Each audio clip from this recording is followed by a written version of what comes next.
Au Cameroun désormais, tout téléphone importé qui n'aura pas fait l'objet d'un paiement de 33,33% de frais de douane sera bloqué. On t'explique. Selon les douanes camerounaises, de nombreux téléphones et tablettes entraient dans le pays sans être déclarés. La contrebande a réduit les recettes douanières. Elles sont passées d'environ 2000 milliards de francs CFA par mois dans les années 2000 à près de 100 millions aujourd'hui. Pour lutter contre la fraude et augmenter les recettes de l'État, les douanes camerounaises disposent désormais d'une base de données des numéros IMEI de tous les téléphones déclarés et dédouanés.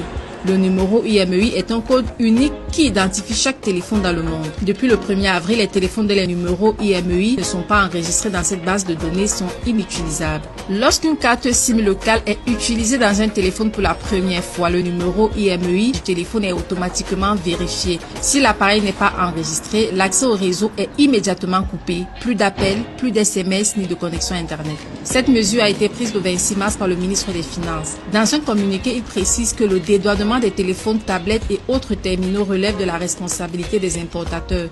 Les acheteurs, eux, sont appelés à vérifier au moment de l'achat que l'appareil est bien en règle. Le texte précise également que les téléphones achetés avant le 16 mars ou déjà connectés au réseau local ne sont pas concernés. Les touristes et voyageurs en court séjour bénéficient aussi d'une exemption. Mais s'ils utilisent une SIM locale, un délai de 30 jours leur est accordé.